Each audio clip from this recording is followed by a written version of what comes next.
Fala galera, professor Francisco Oliveira aqui com vocês, trazendo mais uma aula falando sobre as características do capitalismo. Vocês lembram que lá na última aula nós falamos sobre a categoria trabalho, nós falamos sobre a finalidade desta atividade, nós caracterizamos o mercado de trabalho, nós falamos qual é o papel, qual a intenção da força de trabalho, qual é o papel do empregador, né, que é o dono dos meios de produção. Nós falamos também sobre a oferta e procura do trabalho, como isso vai determinar o valor a ser pago ao trabalhador, tudo bem? É o valor do seu salário. Nós também comentamos sobre o exército industrial de reserva, que acaba pressionando negativamente o salário dos trabalhadores. Então, isso quer dizer o quê? Que quanto mais desempregados eu tenho na sociedade, é maior a perspectiva de reduzir, abaixar, de pressionar negativamente o salário de quem está empregado. Então, isso justifica, por exemplo, essas inúmeras reformas, né? Nós até comentamos essa reforma trabalhista, essas exigências de cada vez mais flexibilizar, entre aspas, né? De precarizar as relações de trabalho, com aquela falácia de que o empregador tem altos custos e que, por esses altos custos, era necessário desburocratizar. Olha, as palavras são bem bonitas, né? Desburocratizar as relações de trabalho. No final, o que é tudo isso? Flexibilizar, desburocratizar, é precarizar as relações de trabalho. Fazer um trabalho de uma forma mais flexível, um trabalho que a gente poderia dizer à la carte, isso faz com que o trabalhador seja mais explorado, certo? Ele fique mais instável nessas relações de trabalho e ele seja também mais explorado. Então, nós falamos isso na aula passada, nós falamos do quadro do desemprego aqui no Brasil, especificamente, né? Hoje nós batemos aí a média de mais de 14 milhões de pessoas desempregadas, né? E fora que nós temos um mercado de trabalho ali pela metade formada de trabalhadores informais. É por isso que essa condição pandêmica é tão, é tão, como é que eu posso dizer, tão, não vou dizer precária, mas é tão angustiante, né? Eu acho que a palavra é essa. Eu acho que é por isso que essa condição da pandemia é tão angustiante, ela é uma verdadeira crise, porque a gente está tratando não só em relação à vida, né, mas em relação à vida, em relação à manutenção da saúde dessas pessoas, né, mas também existe toda essa pressão que está sendo colocada aí na sociedade sobre a perspectiva de ter que trabalhar, né? Então, a gente, de fato, tem esse conflito na sociedade, apesar de que as discussões são bem distorcidas, mas nós temos essa angústia, as pessoas realmente precisam trabalhar, os trabalhos são precários, os trabalhos estão mal remunerados, certo? Os trabalhos estão escassos, esse é um ponto importante, e então a gente tem um quadro de empobrecimento geral da população brasileira, e aí é agravado, né? Tensionado, que é agravado por essa pandemia, que acaba diminuindo a capacidade produtiva do país, né? Acaba fazendo com que, acaba restringindo a capacidade produtiva do país. Então, em outras palavras, é como se o trabalhador tivesse entre a cruz e a espada, né? Quase que literalmente isso, né? Ele acaba sendo pressionado por esses donos dos meios de produção, por esses empresários, enfim, a ter que trabalhar para manter o salário deles, enquanto você tem o discurso de que esse trabalhador necessita se proteger, porque a vida é mais importante. Então você imagina aí a cabeça do trabalhador informal, que tem que tirar o seu sustento no dia a dia. Então é por isso que a gente vai comentar, pessoal, nas próximas aulas, sobre o papel do Estado. Porque quando ocorreu uma crise semelhante dessa lá em 1929, né, foi a crise de 29 da Bolsa de Nova York, onde as fábricas foram fechadas, nós tivemos milhares de trabalhadores. Só para vocês terem uma ideia, hoje no Brasil nós temos em torno de 14% da população desempregada. Os Estados Unidos, na década de 30, chegou a 25% da população desempregada, né? Um quarto da população, se a gente for pensar, né, da população economicamente ativa, desempregado. Então, isso é um quadro dramático, né? E qual foi a solução desse quadro dramático lá nos Estados Unidos? Foi a intervenção estatal. E qual é a solução, não só aqui para o Brasil, mas para o mundo, né? A solução, diferente dessa palavrinha aqui, liberal, que vocês vão ver já já, a solução, pessoal, é justamente a intervenção do Estado, é o apoio do Estado para tentar manter essas pessoas, né? Para tentar manter essas pessoas e futuramente tentar dinamizar novamente a economia. Então, o Estado tem um papel essencial. Obviamente que se coloca como se a responsabilidade fosse do trabalhador, certo? Única e exclusivamente do trabalhador que está sendo limitado na sua possibilidade de trabalhar, mas não, pessoal, é esse o papel do Estado, é isso que a gente deveria reivindicar, porque numa condição como essa, onde nós temos uma restrição econômica, né, as pessoas não vão sair para consumir, independente que se houvesse liberdade ou não das pessoas saírem para trabalhar, o consumo já estaria limitado, certo? O consumo estaria limitado, tudo bem? Vocês imaginam que a renda das pessoas está limitada. Se a renda está limitada, a gente ainda tem a questão da pandemia, é óbvio que a atividade econômica não vai funcionar da mesma forma, tudo bem? Então aí são algumas discussões, né? A gente acabou aqui fazendo um pouquinho desse devaneio, algumas discussões que puxam a ideia da categoria trabalho, né? Nós falamos também sobre a ideia do trabalho análogo à escravidão e falamos também sobre da onde o conceito, né? Da onde que vem essa perspectiva de trabalho. Lembrar que o trabalho era algo nos modos de produção antigo, né?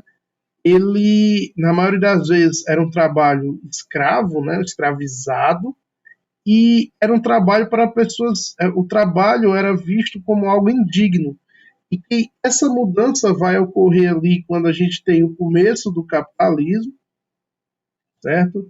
A reforma protestante vai ter um papel importantíssimo, vocês vão estudar em história, para valorizar a perspectiva do trabalho, né? O trabalho passa a dignificar o homem, beleza? Mas antigamente mesmo, a origem, a etimologia da palavra trabalho, né, vem daquele objeto que é o tripalium, 3 paus, né, que era um objeto agrícola e também servia como objeto de tortura. Então vocês imaginam que se as pessoas hoje se sentem torturadas com o trabalho, né, isso tem uma raiz etimológica, tudo bem? Então, pessoal, então a gente aqui pegou esses 8 minutinhos para fazer uma revisão bem geral da aula anterior. Então, se você não assistiu essa aula, volta lá, vai estar lá o vídeo para você assistir, tá bom? Vamos lá. Continuando as características do capitalismo. A primeira característica, né, na verdade, é a base desse sistema. O sistema é bem complexo, esse modo de produção é bem complexo. Nós nos rearranjamos, principalmente após a Revolução Industrial. A sociedade ficou mais tecnológica, ficou informacional, ela ficou mais complexa, né? Seja nos aspectos sociais, culturais, políticos, econômicos, mas ela tem bases. E a primeira base é a perspectiva da propriedade privada, certo? Então nós imaginamos que todos os bens que estão sob a minha posse, fazem parte da minha propriedade privada. Tudo bem?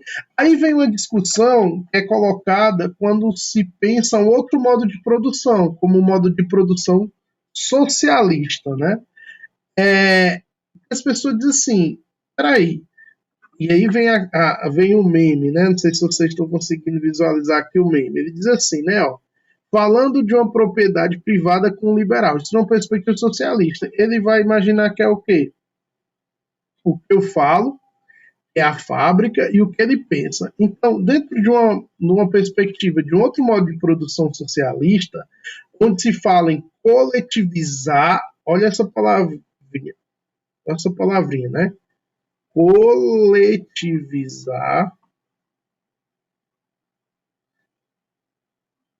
a propriedade privada, as pessoas pensam o quê? Que são aqueles bens que têm um valor de uso, né? Que é a casa, que é o carro, mas não. Quando se fala em coletivizar a propriedade privada, né, pensar numa outra forma de sociedade, nós estamos falando dos chamados meios de produção, daquilo que gera riqueza, não é daquilo para o teu uso, para a tua satisfação, para o teu bem pessoal, mas aquilo que gera riqueza, certo? Que está dentro da relação de trabalho, né, de exploração do trabalho. Tudo bem? Então, é só para vocês entenderem, aquela perspectiva da doutrina econômica liberal, né, ou até quando é colocado como crítica, né, diz assim, você defende o socialismo, o comunismo não presta, você é um socialista, um comunista de iPhone. Então as pessoas confundem essa ideia de propriedade privada, quando se coloca como algo relacionado aos bens pessoais, aos bens de uso pessoal, mas não. Quando a gente fala em coletivização, a gente está falando daquela propriedade que gera riquezas, que gera valor, que está dentro de uma relação de trabalho. Tudo bem? Que são os meios de produção, como eu trago aqui para vocês. São os meios de produção, seja do capitalista, certo? Ou seja, do Estado. Os dois possuem meios de produção. Você, ou seja, essa propriedade privada aqui, você tem um bem com valor de uso. É uma propriedade privada, né? Mas você tem um bem com valor de uso, tudo bem? Que não gera riqueza, é para o seu uso pessoal, tá bom? Para a sua satisfação das suas necessidades. E quando a gente fala em coletivizar a propriedade privada, a gente está falando da propriedade privada como meio de produção. É aquilo do ponto de vista jurídico que seria uma empresa, por exemplo, sei lá, uma fazenda, uma fábrica, tudo bem? Então, esses meios que se tratam de fato da propriedade privada, né? No entanto, essa confusão não é uma confusão à toa, é uma confusão conceitual mesmo, que está na própria Constituição, que a gente vai ver já já. Que você não distingue muito bem o que é um bem com valor de uso, uma propriedade, né, um bem pessoal, daquele bem que é um bem de produção, né, um bem que serve para produção. Tranquilo? Eu não sei se ficou claro, tá certo? Mas tentando tornar mais didático essa ideia. A estrutura da propriedade privada no capitalismo é você ratificar aquilo que está sobre sua posse. Tudo bem? Então, o capitalismo, de fato, e as leis também, elas vão referendar, elas vão justificar essa ideia de que quem tem dinheiro tem uma propriedade, quem tem dinheiro tem um bem, que aquele bem é seu, que ele é inalienável, né? Aquele bem não pode ser tirado, ele é seu, tudo bem? Essa é a propriedade privada. Quando nós falamos em coletivizar essa propriedade privada, a gente está falando da propriedade como meio de produção, pessoal. como meio de produção. Não esqueça. Quem é dono desses meios de produção? Pode ser o Estado, e o Estado já serve ao bem público. Então, o papel do Estado, ou as propriedades estatais, né, a gente chama aqui, ó, as propriedades do Estado, as empresas do Estado são chamadas de empresas estatais, beleza? Que serviria ao bem público. Não tem a função do lucro, especificamente. Já do capitalista tem a função do lucro, porque ele beneficia um proprietário privado, né? Um agente privado. E aí, quando se fala em coletivizar esses bens, né, que passam para a mão de um Estado, por exemplo, a gente está falando aí dos bens do capitalista, dos bens como um meio de produção, não são das propriedades, tá bom? Não são dos bens pessoais. Falando muito propriedade, está confundindo. Mas há essa confusão de fato. Né? As pessoas confundem muito aquilo que é seu e daquilo que serve como um meio de produção. Tudo bem? Então, quando a gente fala de meio de produção, nesse caso aqui, é a fábrica, é a fazenda, né? Tranquilo? Espero que vocês tenham entendido essa parte. Então, o meme, ele critica justamente isso, né? Quando se fala de propriedade privada por liberal, né? O cara pensa que as pessoas querem desapropriar a casa dele, o carro dele, o iPhone. Não, né? Isso na verdade são produtos para o bem pessoal. O que a gente o que é falado, né? O que a gente fala em relação a outro modo de organização social, socialismo, é para você coletivizar essas propriedades, privadas, né? Esses bens como um meio de produção. Isso está lá na Constituição. Ele vai dizer o seguinte, ó, todos são iguais perante a lei, Constituição de 1988, pessoal, que é a Carta Régia, a Carta Magna do país, são as leis principais do país, e vai estar lá, ó, todos são iguais perante a lei, sem distinção de qualquer natureza.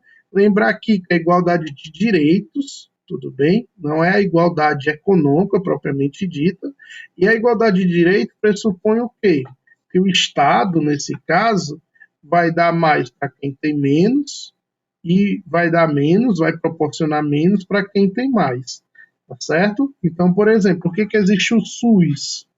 O SUS justamente existe para possibilitar aquelas pessoas que têm menos que eles tenham acesso à saúde.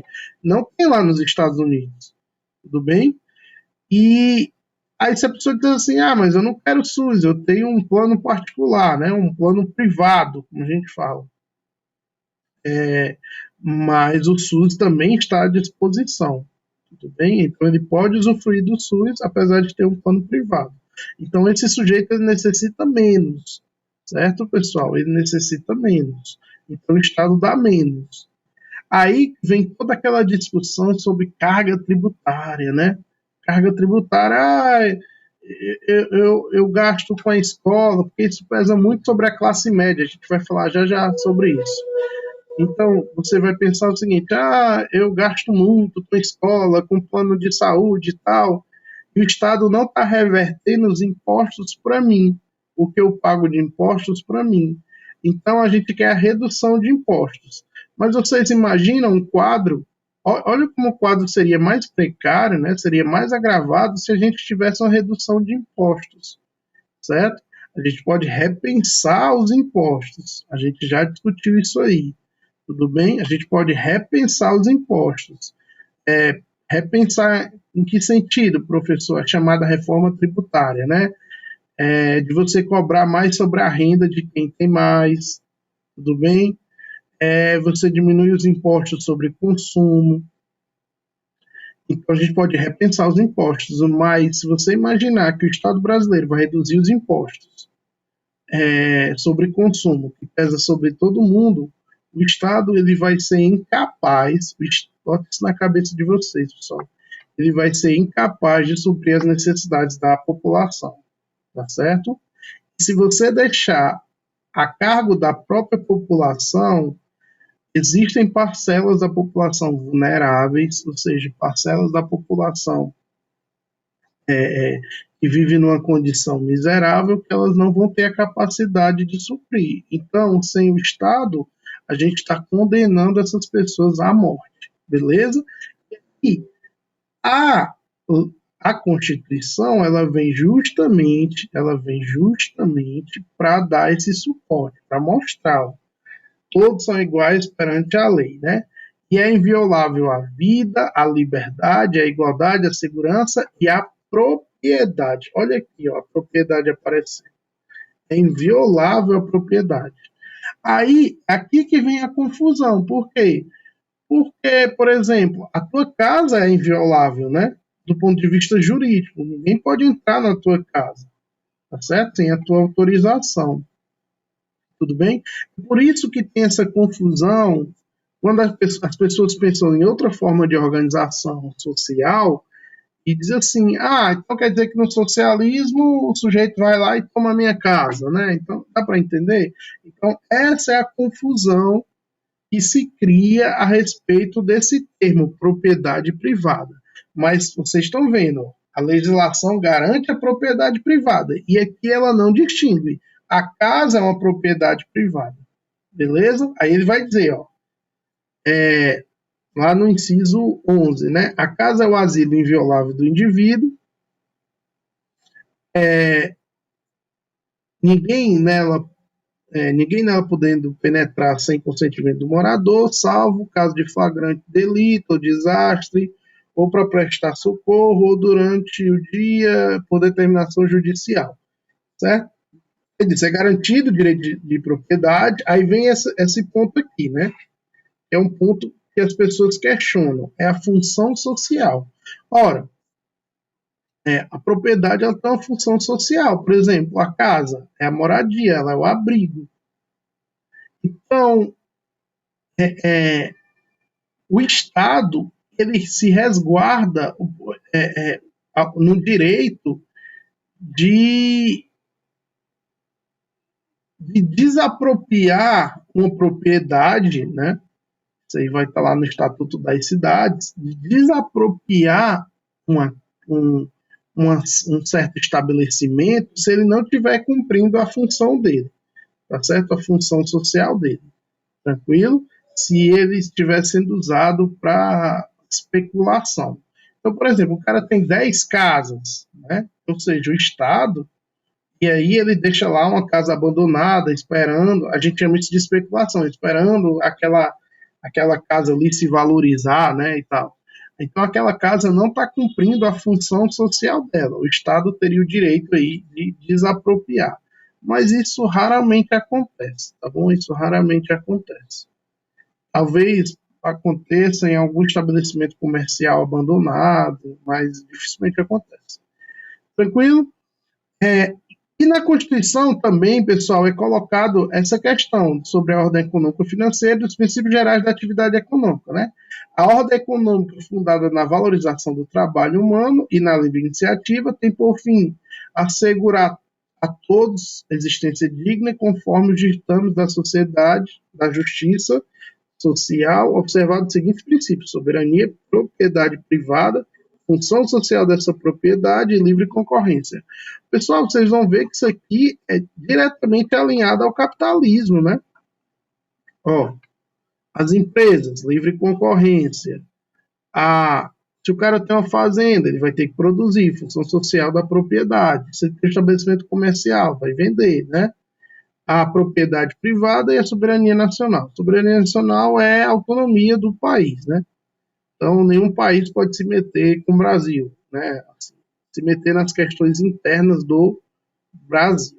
Beleza? Então, não sei se está ficando claro para vocês. Então, quando a gente fala sobre propriedade privada, a gente está falando dos meios de produção.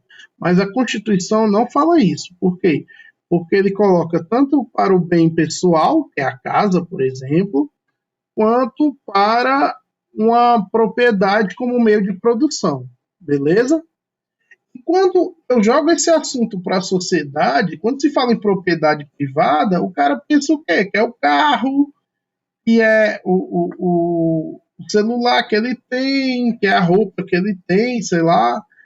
E não é bem assim, né? Quando a gente fala de propriedade privada, está relacionado, de novo, aos meios de produção, aqueles bens que vão gerar valor, né? Que vão gerar riqueza, aqueles bens que estão relacionados a aqueles bens que a gente chama de bens produtivos, beleza? Não são os bens pessoais. Os bens pessoais são de vocês, é meu, né? São os meus bens, os seus bens. A gente está falando dos bens produtivos, tranquilo? Então, tenta entender essa ideia da propriedade privada como os bens produtivos, tranquilo? Tanto que, quando vocês vão estudar lá sobre o modelo soviético, né, da União Soviética, o modelo cubano, o modelo chinês, vocês vão ver o quê? Que vocês vão ver que, por exemplo, na União Soviética você tinha fazendas coletivas que eram controladas pelo Estado. Então, nesse caso, não é uma propriedade privada, é uma propriedade coletivizada. Beleza? Então é só para a gente entender essa oposição. Tranquilo? E lembrar também que, quando a gente fala de empresas estatais, são esses bens produtivos, só que controlados pelo Estado. Então, quando se fala, Petrobras, né? Então, a Petrobras é uma estatal. O banco da Caixa é um banco estatal. Beleza? Professor, mas a Caixa não lucra? Lucra, mas teoricamente o que ela lucra tem que ser revertido para o Estado. Beleza? E o Estado, ele serve ao bem comum, ao bem público. Vamos lá. O segundo objetivo do capitalismo é o lucro. E aí eu peguei aqui a metáfora do Bob Esponja, né? Que é muito legal, né? Obviamente que a criança está vendo ali uma série de... Tirando a esponja, né? Que mostra a poluição dos oceanos, mas vai tá vendo ali os animais marinhos, né?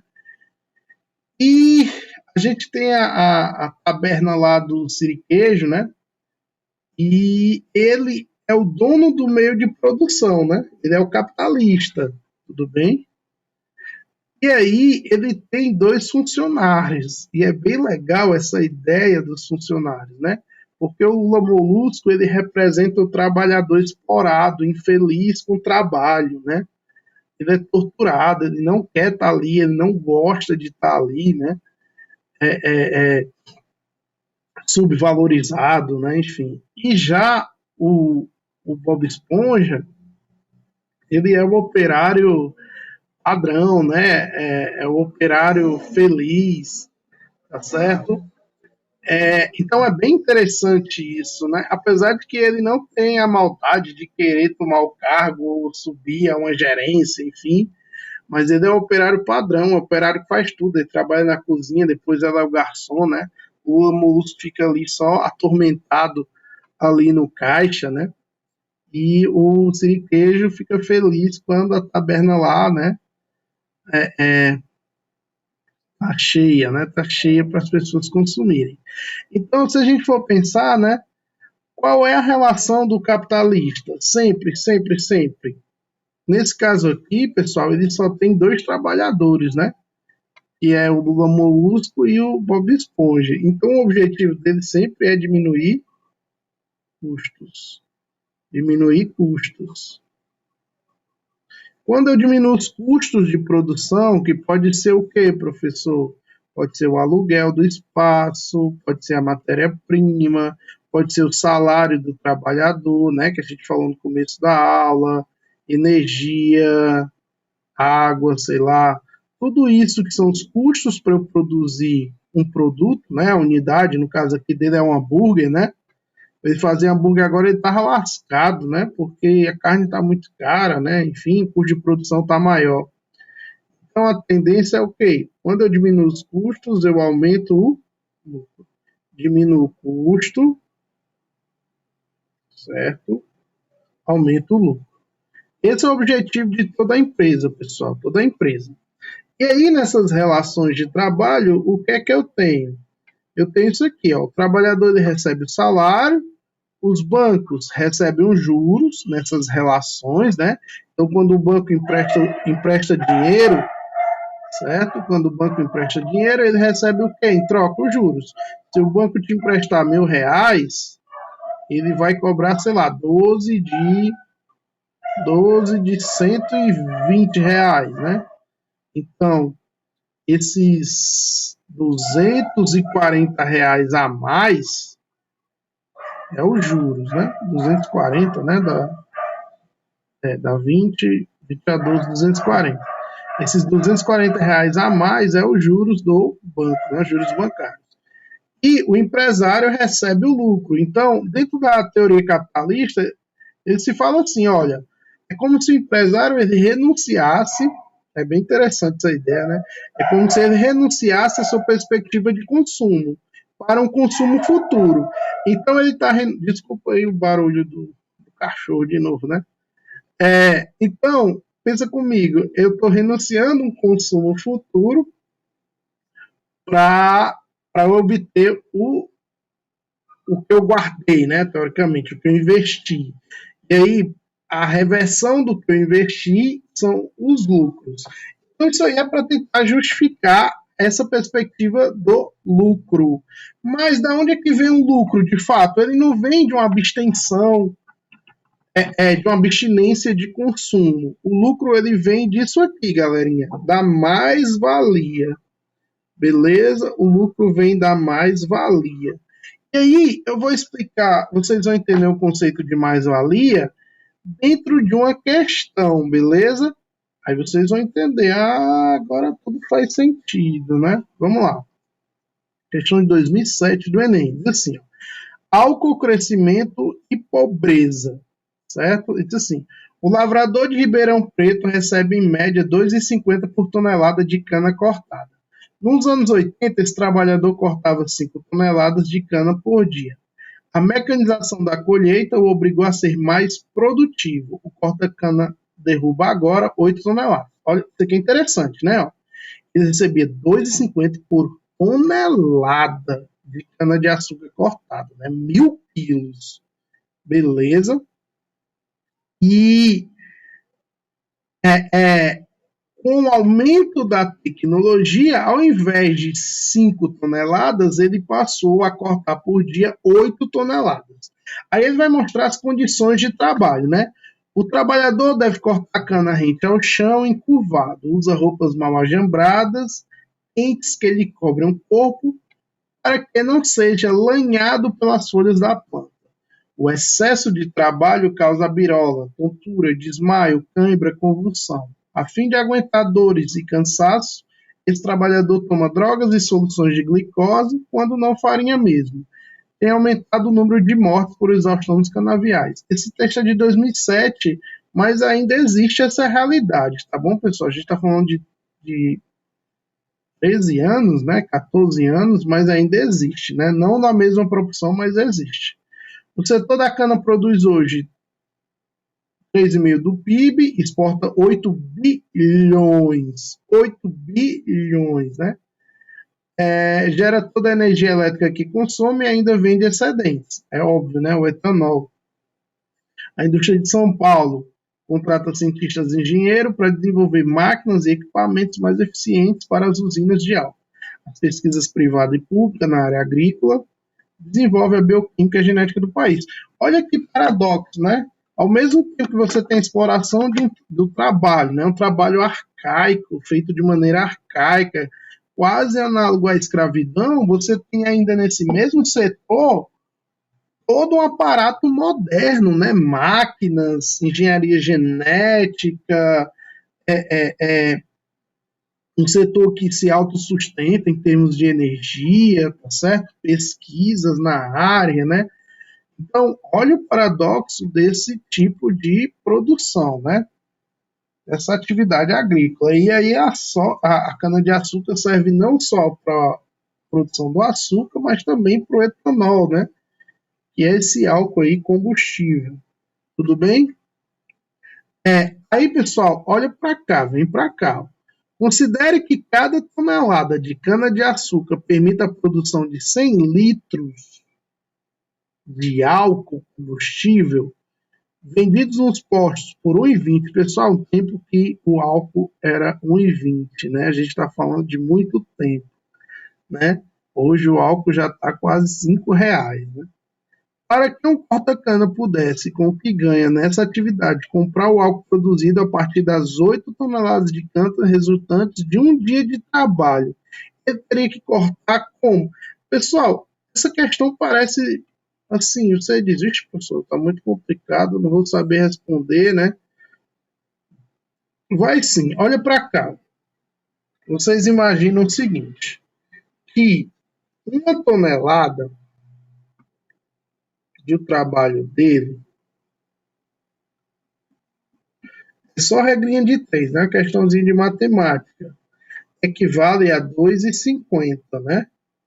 Ele corta, pessoal, quantas toneladas? Ele corta 8, tá bem aqui, ele diz, ó. Quanto é que ele produz num dia? 8 toneladas. Ele quer saber de um dia só, né? Então, aí você faz a regrinha de 3. 8 toneladas é igual a X, né? Eu não sei. Quanto é que vale um dia de trabalho dele? Se você multiplicar 8 por 2,50, você vai ver, né? Esse por esse, você vai ver que um dia de trabalho dele, o dia de trabalho, ele ganha 20 pontos. Um dia de trabalho, ele ganha R$ 20. Beleza? Aí vocês vão ver o quê, né? Vocês vão ver o quê? Que uma tonelada produz 100 litros de álcool, né? De etanol. Ele não cortou 8 toneladas? Vamos ver quantos litros dá aqui. Se 1 dá 100, 8 dá 800 litros. Se 1 litro equivale a 1,20, 800 litros, né? Que é um dia de trabalho dele, equivale quanto de grana? Né? Equivale a X. Você vai multiplicar 800 por 1,20 e vai ver que 800 litros a 1,20 dá R$ 960. Agora, olha para cá, pessoal. Agora, vocês estão entendendo, né? Eu estou sentindo que vocês já estão entendendo a parada. Ele ganha R$ 20 por dia de trabalho, certo? E aquele dia de trabalho gera um valor lá no final, né? Claro, tem toda a transformação, tem todos os outros gastos, gera um valor final de R$ 960. Beleza? Ora, quantos dias de trabalho dá? Como é que eu sei, professor? É só dividir 960 por 20. Beleza?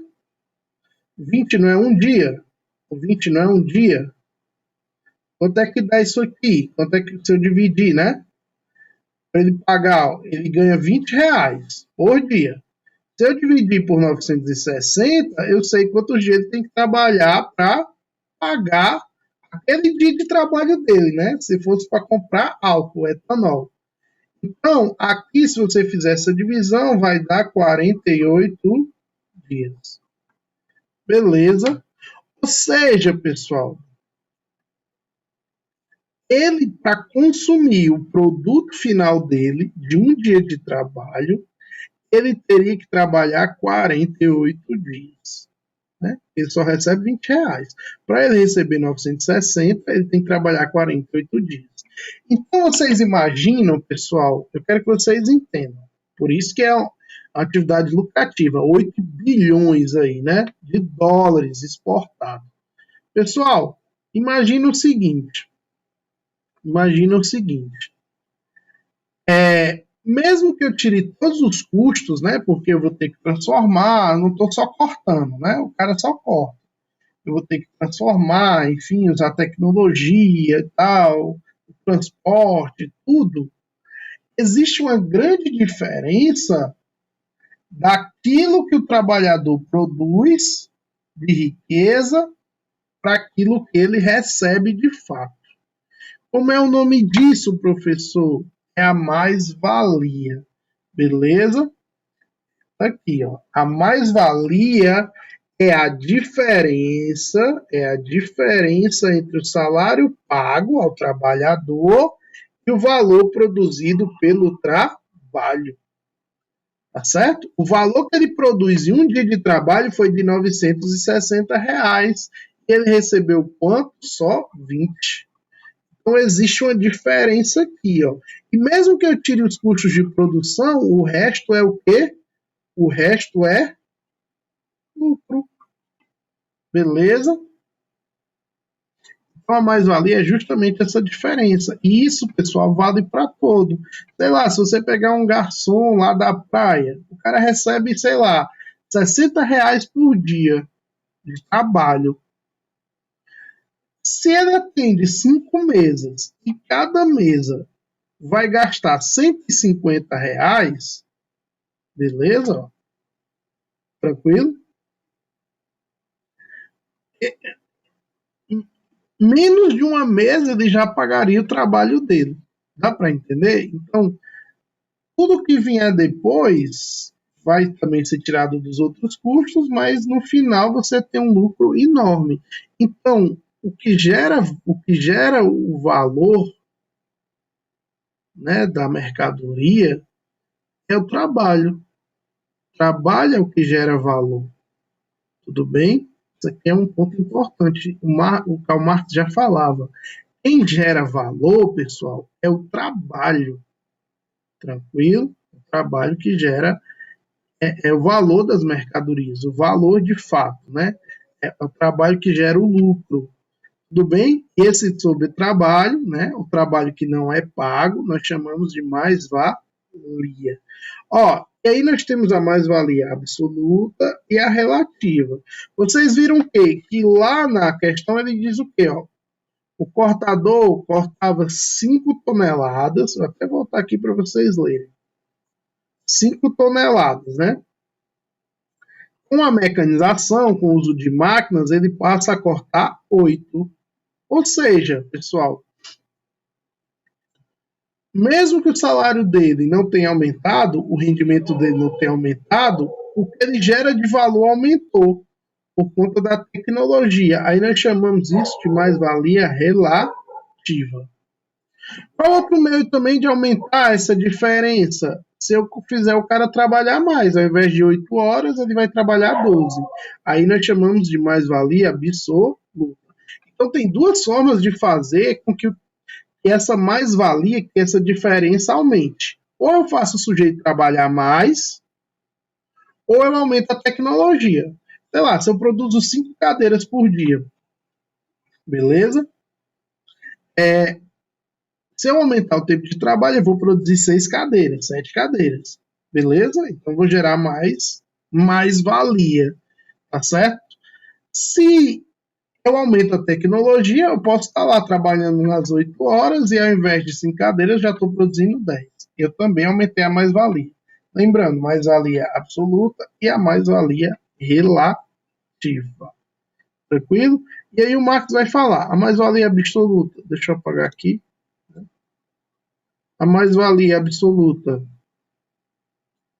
gira exclusivamente em torno do, da duração da jornada de trabalho e a mais-valia relativa pelos processos técnicos de trabalho e combinações sociais. Pessoal, isso aqui é um ponto que eu gosto muito de trabalhar, por quê? Porque hoje nós não teríamos necessidade para suprir as nossas necessidades, nós não teríamos muita necessidade de trabalhar 8 horas por dia, porque a tecnologia avançou e nós estamos sendo mais explorados.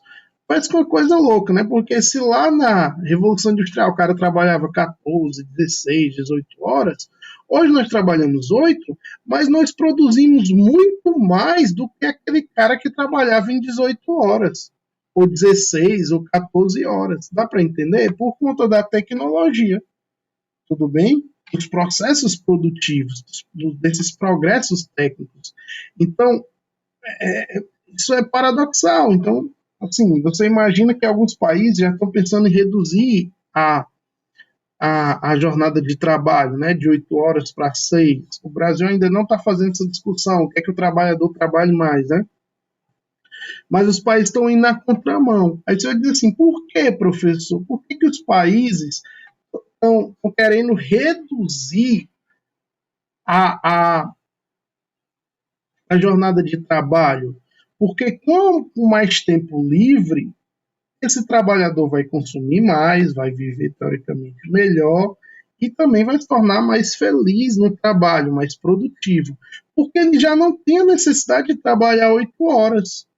Ele é tão produtivo quanto trabalhando menos. Bota isso na cabeça de vocês, ele é tão produtivo quanto trabalhando menos. Já tem a tecnologia. Tranquilo? Um exemplo bem fácil disso, você pega um estagiário na empresa. Então, às vezes o cara trabalha ali 4 horas, 5 horas na empresa, ele faz muito mais do que o cara que trabalha 8 horas. Então, é para vocês entenderem que é possível o cara fazer mais trabalhando menos, por conta da tecnologia. Tá certo? Então, nós temos hoje uma absurda extração de mais valia. Tranquilo? O terceiro mecanismo, pessoal, a terceira característica do capitalismo são as relações de oferta e procura. Isso serve para o trabalhador, mas serve também, obviamente, para as mercadorias. Beleza? As mercadorias. E aí funciona de que forma?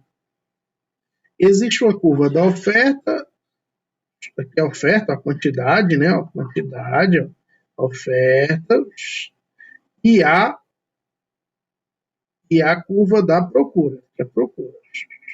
Beleza? Então isso é óbvio, dá para entender. Ó. Eu quero que vocês tentem entender aqui. E quanto mais. Deixa eu botar aqui. Quanto mais. Ó, quanto maior o preço do que é ofertado, né? Quanto maior o preço, mais o sujeito, o capitalista vai querer ofertar. Tudo bem? Só que a procura vai estar baixa.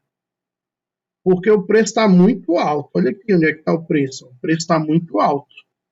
Tranquilo?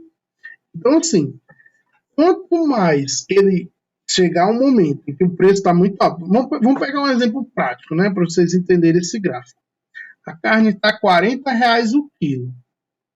O que vai acontecer? Os produtores vão ofertar mais carne, porque eles querem ganhar, querem lucrar em cima desses R$ 40.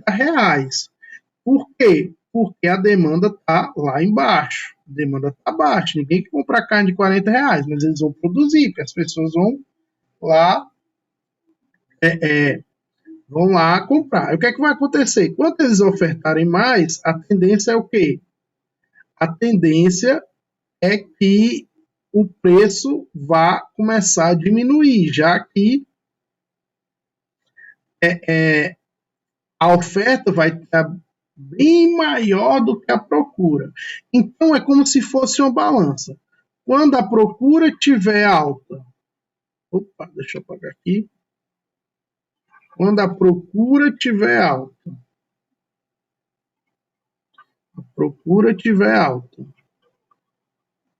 e a oferta baixa, a gente vai ter a inflação, né? O preço vai aumentar.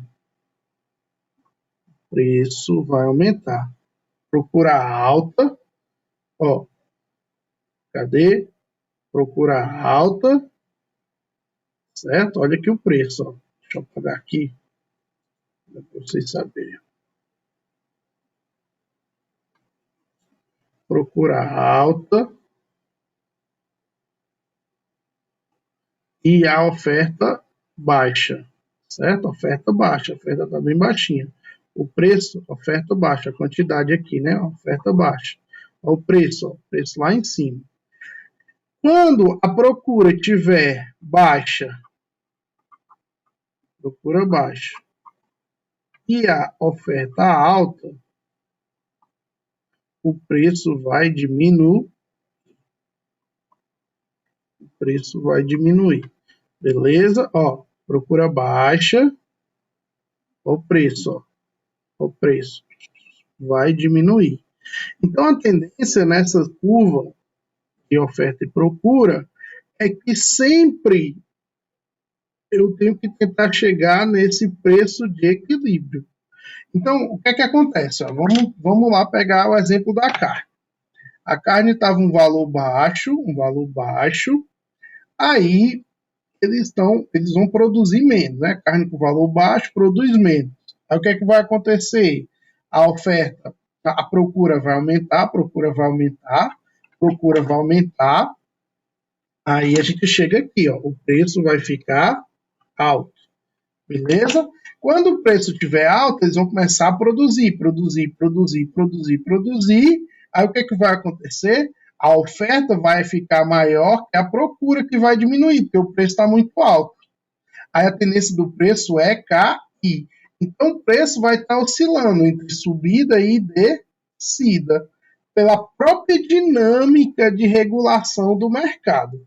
Obviamente, pessoal, que isso é uma relação bem simplória, né? Bem simples, tá certo? Porque existem outros fatores, não é só isso. Não é só oferta e procura, tem outros fatores que determinam o preço do produto, ou essa variação de preço do produto. Tudo bem? Mas na maioria das vezes é oferta e procura. Por exemplo, vamos pegar sobre o exemplo da carne, como tem outros fatores. Quer se justificar que está havendo escassez de carne, mas não está. Como o dólar está muito valorizado em relação ao real, certo? O que é que está acontecendo? Esse preço da carne, esse valor da carne, essa carne, desculpa, está sendo exportada. Por quê? Porque o produtor lá quer receber em dólar, é melhor para ele. Outra coisa que o dólar está afetando é que o custo de produção também está maior, porque os insumos para eu criar o gado também ficam mais caros, porque muitos deles são importados, ração importada, né? Enfim. Isso quer dizer o quê? Pensa comigo, ó. Vacinas, né? Do gado ali importado também. Então pensa comigo. Eu tenho dois problemas em relação a esse preço da carne. Ou seja, a gente tem menos oferta no mercado interno, porque eles estão vendendo, eles estão exportando essa carne para receber em dólar, e outro, porque o custo para produzir essa carne também está mais alto, porque o dólar está muito alto em relação ao real. Então, essa política cambial está acabando prejudicando o consumo no Brasil. Beleza? Por exemplo, um dólar muito alto afeta o quê? O valor das massas, já que o trigo é importado em sua maioria. Então, olha, é um pouquinho que foge essa ideia de oferta e procura. Às vezes você tem uma política cambial, tem alguma coisa que também vai afetar o preço das mercadorias. Outra característica do capital, né, do funcionamento da economia, é que as empresas, galera, sempre tendem, opa, deixa eu apagar aqui, as empresas sempre tendem a se concentrar. Isso aqui é um ponto importantíssimo da nossa aula, certo? As empresas sempre tendem a se concentrar, porque a gente sempre tem a ideia de que elas estão numa livre concorrência, mas isso não é verdade. Elas podem até começar na livre concorrência num determinado setor, mas o que vai acontecer dessa livre concorrência? Eles vão começar a tentar se concentrar e oligopolizar ou monopolizar o mercado. Ou seja, você tem um grupo que controla o mercado ou apenas uma empresa. Então, nós vamos ter, por exemplo, as empresas, uma estratégia de concentração delas é elas se fundirem. Por exemplo, a Sadia e a Perdigão se fundiram e criaram BR Foods, né? Então, essa fusão de capitais a gente chama de trust, beleza? Ele só não pode caracterizar um monopólio. Por quê? Porque isso é proibido por lei no Brasil e também no mundo. Quando forma um monopólio, quando concentra demais a clientela, certo? O que é que vai acontecer? Essa empresa poderia estabelecer o preço que ela quisesse. Então, é por isso que tem essa regulação do Estado para que não se formem monopólios, beleza? Mas as empresas podem se fundir. Itaú e Perdigão. Itaú e Unibanco se fundiram, né? Isso é uma fusão de empresas, beleza? O cartel é quando as empresas controlam a distribuição, a produção, a distribuição e a venda das mercadorias.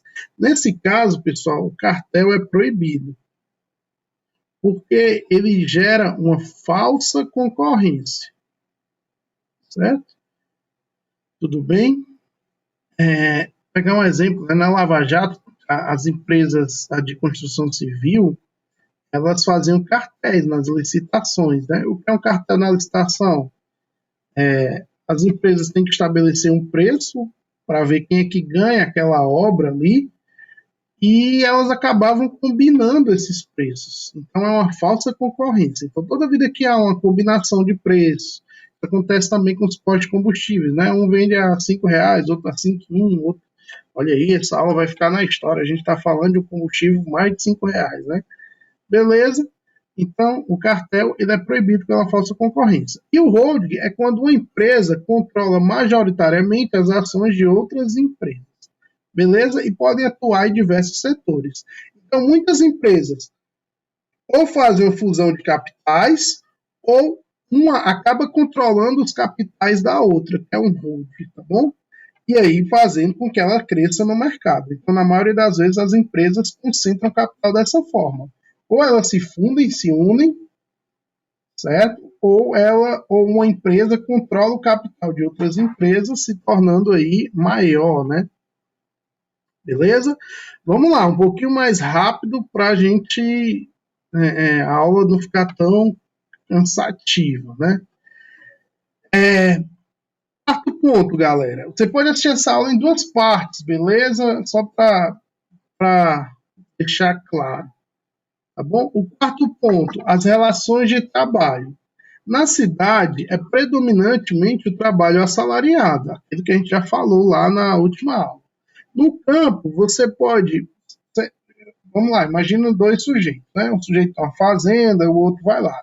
Esse sujeito pode receber em dinheiro, né? Do trabalho assalariado, pelo seu trabalho, ou então, pelo seu trabalho, ele pode ter uma terra, né? Ali, para morar ali naquela fazenda, então ele é um arrendatário.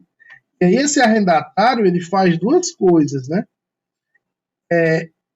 Ele pode ter a terra e pagar também aquela terra, uma parte dela, né? Com o seu trabalho. Então, olha, parece uma relação bem feudal, né? Vocês estudaram isso. A relação feudal do arrendatário. O sujeito ganha ali um pedaço de terra e aí, para manter o pedaço de terra, ele paga com o seu trabalho, né? Então, basicamente é isso. Ou então ele paga com a produção. Então, lá naquele pedaço de terra, ele produziu algo, vai gerar valor para ele e ele paga também por estar naquela terra. Então, existem outras relações de trabalho no campo que não é só o trabalho assalariado, não é só o cara, eu fiz isso e recebo isso, não. Existem outras relações no campo que o cara pode pagar com trabalho, com produção ou com a própria terra. Beleza? Quinta característica, a gente está finalizando. O capitalismo ele vai ter o dinheiro, né, como um símbolo principal, né? Dinheiro, não é capital, né? Lembrando lá que o dinheiro, pessoal, o dinheiro, papel moeda, né? Sei lá, cartão de crédito, dinheiro, é uma coisa. Capital é quando eu multiplico isso, tá certo? Se lembra lá do lucro, né? O capital é quando eu multiplico esse dinheiro, tranquilo? E para que serve o dinheiro, pessoal? O dinheiro tem uma tripla função. Ele é um meio de troca. Como assim? Se eu vou comprar, sei lá, essa caneta aqui, eu vou pagá-la com dinheiro, porque antigamente as pessoas tentavam pagar uma mercadoria com outra, né? Com outro de valor equivalente, tá certo? Sei lá, o cara vendia 10 maçãs e o outro dava um bezerro, né? Então, era meio desproporcional, mas existia essa perspectiva. Então, eu quero que vocês entendam que o dinheiro ele serve para facilitar essas trocas, porque ele é um meio de troca, né? Facilita essas trocas. E o dinheiro não é do capitalismo, ele é anterior ao capitalismo, tá certo? No capitalismo ele se ressignifica, porque eu não sei se vocês se lembram, tudo bem? Vocês aí têm a fé cristã de vocês, o lucro era condenável, né? Era usura, né? A usura era condenada. Tudo bem? O lucro era condenado. Essa ideia de você ter dinheiro e multiplicá-lo, né? Viver à custa de outro, isso aí era uma prática dos judeus, por isso que muitos judeus eram hostilizados em outras terras, né? Porque existia essa perspectiva da usura, desse lucro, dessa multiplicação como algo condenável, né? Não se leva nada dessa terra. Isso era um princípio cristão, né? Católico. Né? E, obviamente, pessoal, que essa perspectiva de capital, essa ressignificação do dinheiro vai mudar com o capitalismo, certo? Então, o dinheiro ele não vai ser só um meio de troca, ele vai poder ser acumulado, ele vai ser uma reserva de valor, ele pode ser acumulado, ele pode ser transformado em outros bens, formar um patrimônio a partir dele, tranquilo? E por último, o dinheiro é uma unidade de valor. Como assim, professor? O dinheiro permite você fazer essa divisibilidade numa relação. Você, por exemplo, imagina que eu vou comprar essa caneta e essa caneta só vale metade.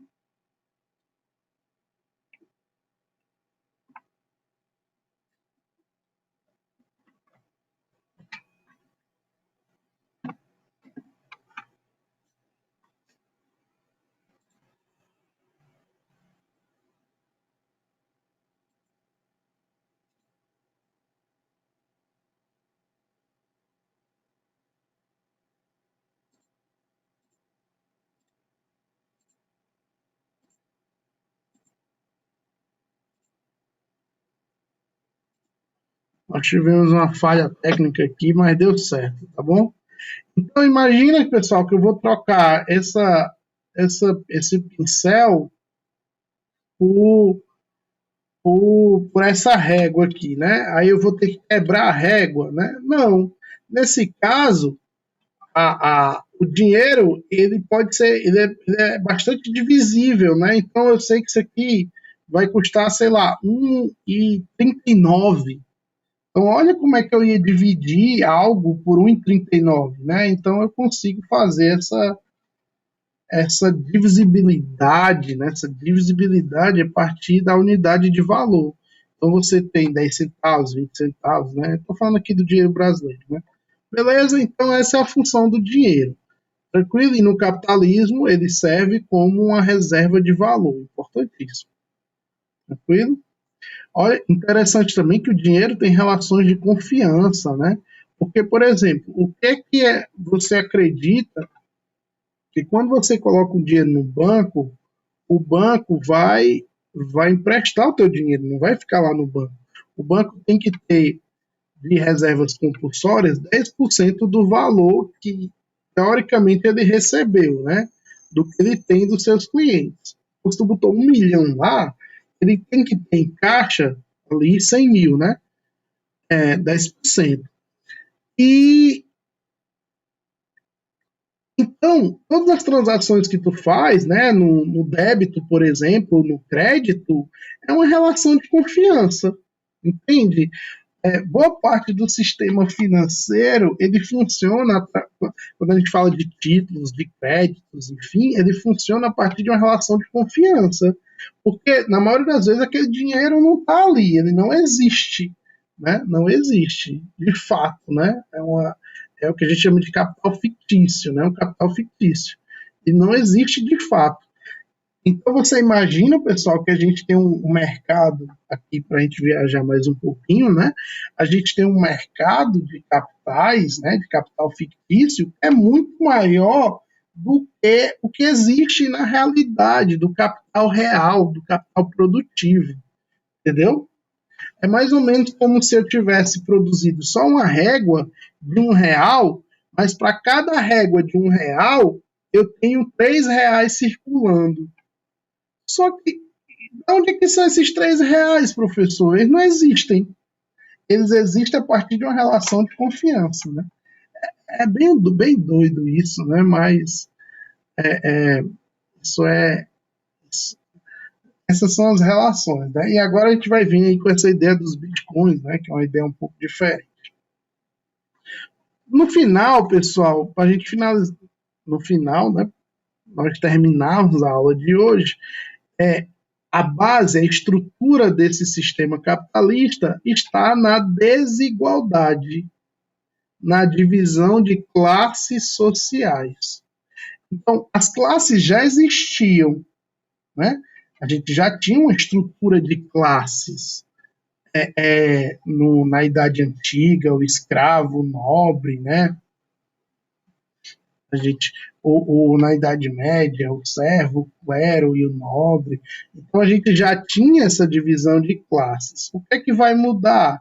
A gente agora tem uma certa mobilidade. É a questão do patrimônio, da renda, que vai determinar em que classe você está, não é mais o nascimento, né? Ah, o cara nasceu pobre e morrer pobre. Não, hoje não. Hoje você pode nascer pobre e ficar rico, beleza? E não é por sangue, né? Não é por hereditariedade.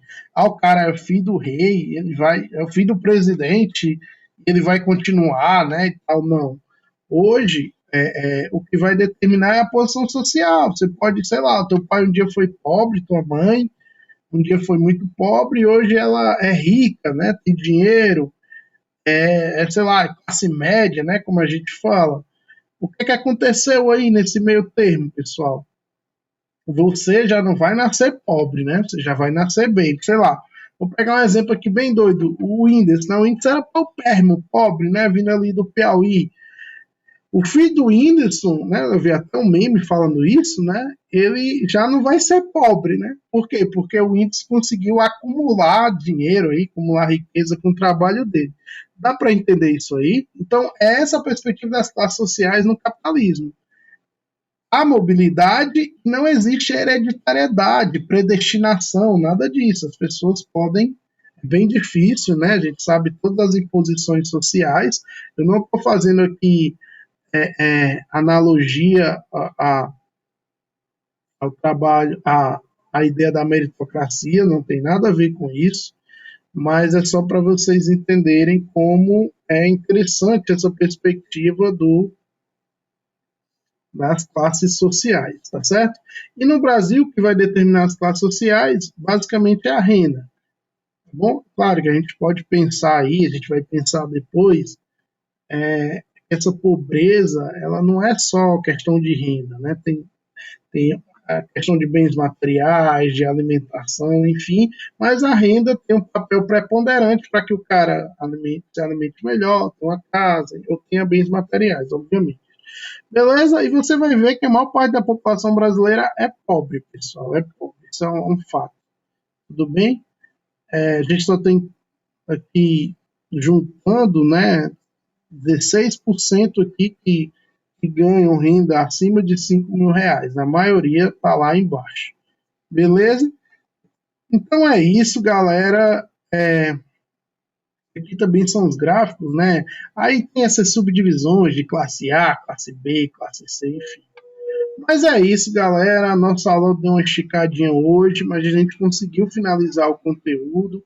Eu queria agradecer se você assistiu até o final, tá bom? Isso já vai ajudar vocês a pensar, a resolverem as atividades e também começar a pensar essas relações todas que nós falamos aqui. Tranquilo? Se ficar muito cansativo, assiste essa aula de duas partes, né? Tenta dividir essa aula. E aí, nas próximas aulas, nós vamos falar das fases do capitalismo, Nós vamos falar sobre a questão do subdesenvolvimento, da divisão internacional do trabalho. Então, isso aí são assuntos da próxima aula. No mais, queria agradecer vocês e até a próxima aula. Um abraço, bons estudos.